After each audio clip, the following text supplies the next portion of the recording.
around 1869, Colonel Edmund James Taylor had been banking for a number of years and working on financing for distilleries. He decided he wanted to go into the whiskey business, so he built a distillery, ran it for a while, and then ran into some financial difficulties and sold it to George C. Stagg.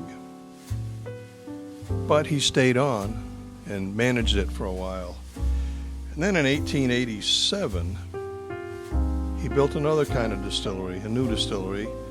It was meant to be a destination, so people could go tour the distillery, etc., which at the time was relatively new.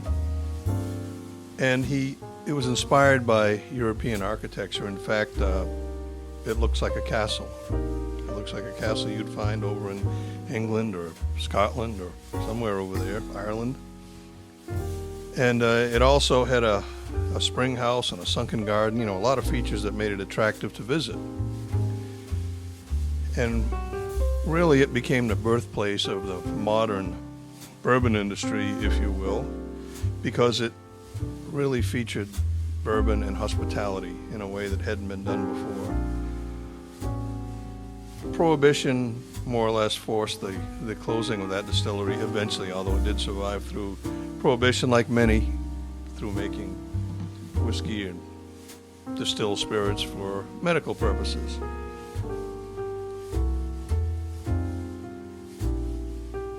Over the next century, that distillery changed hands many times and eventually was closed down and fell into ruins. And then some people bought it.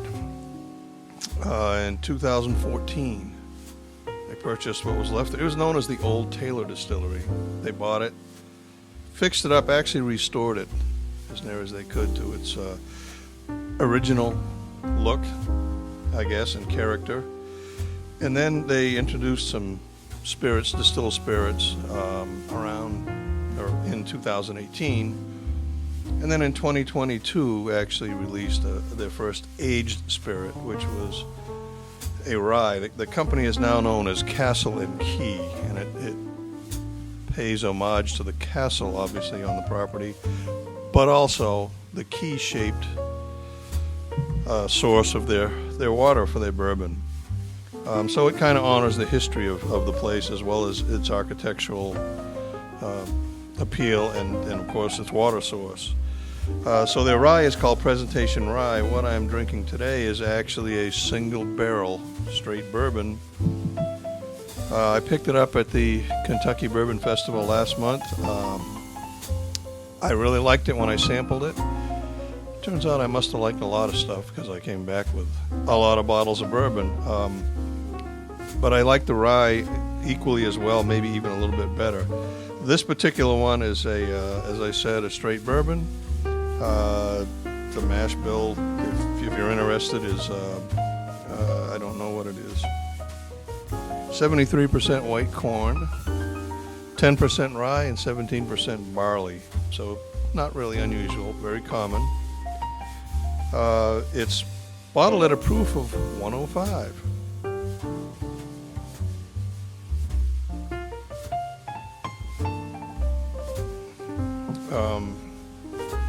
On the nose, it's not terribly alcohol forward. I mean, obviously it's there, but for 105 proof, I would expect it to have a little more ethanol on the nose, if you will. I can certainly pick it up, but it's not overpowering. I find it, I'd call it a user-friendly, higher proof bourbon. I'd consider higher proof anything above 95. You can pick your own spot. It does not offer a very heavy oak scent at all, or even in the flavor. It's certainly there. You can definitely taste the oak. This is a 5.5-year-old bourbon. I guess my expectation would be that it would be, a little bit darker and maybe would even have more oak character, but it's okay. I find this a very friendly sipper. I think it punches well below its 105 proof weight.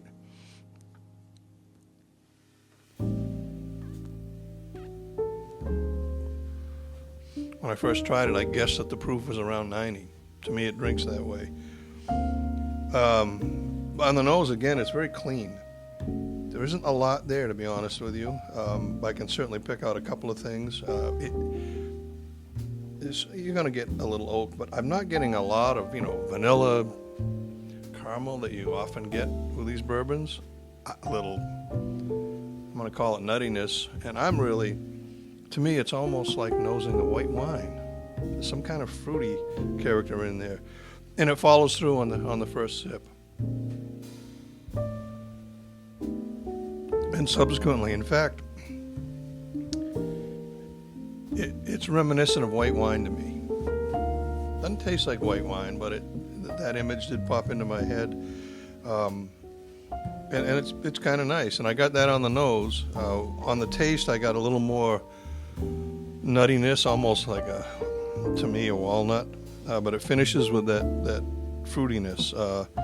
As I said, it's mild on the tongue. It doesn't really advertise its proof very much. It's there, but it doesn't burn. Very friendly. Now, I don't know how readily available it is. It may be, this is the 2024 version. It may only be available at the distillery. They also have a straight bourbon as well as a preservation rye, which I really like.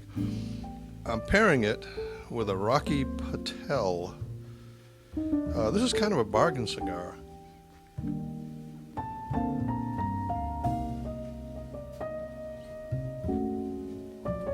In fact, it's less than $5. And these came about, as I understand it, this is called the Rocky Patel. It's in the Mulligan series.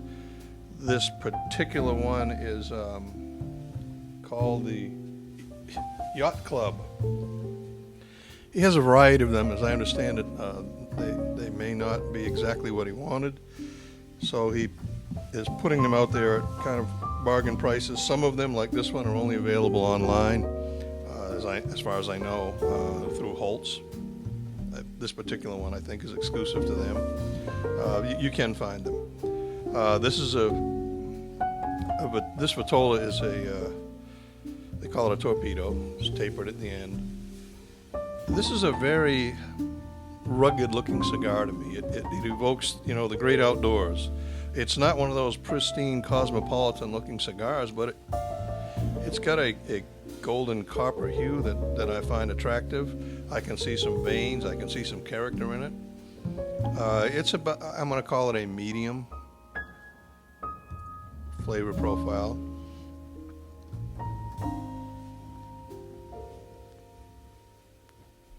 It's a Cuban seed Ecuadorian wrapper with, it's got long fillers from Dominican Republic and Nicaragua. It's got a little bit of coffee cedar coming out of there. I call it medium, certainly not even venturing into the bold area. See how it goes with this whiskey.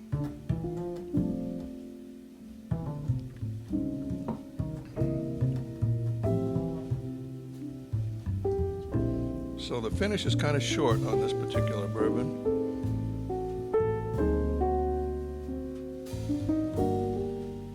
So I would wait about 5 seconds before you hit the cigar. Yeah. It actually, it's interesting. It brought out more the nuttiness for some reason that I didn't taste when I just drank the whiskey.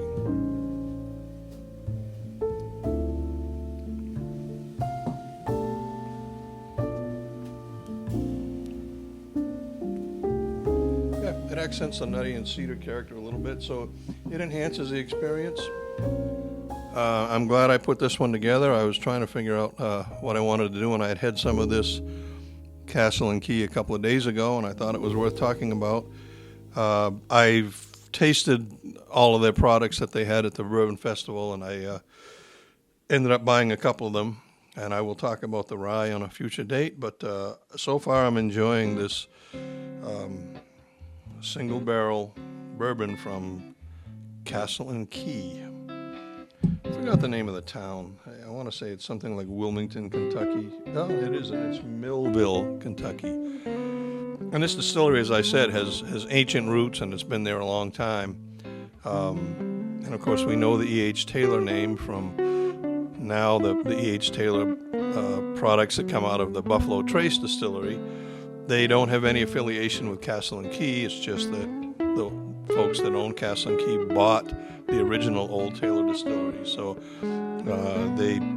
they talk about the history of the distillery, and that's where they evoke Colonel Taylor's name. You know, in Kentucky, colonels aren't necessarily a military title. The title of colonel is bestowed by the governor for doing good deeds, I guess, or I don't know, contributing to his campaign.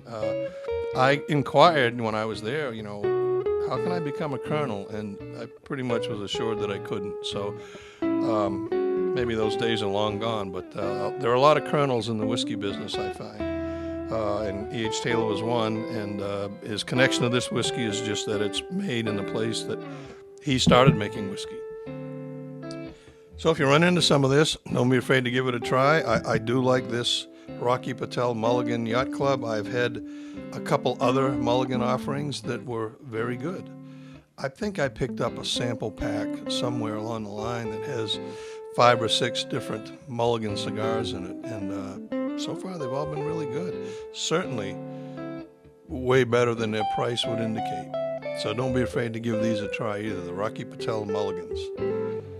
Have a great day.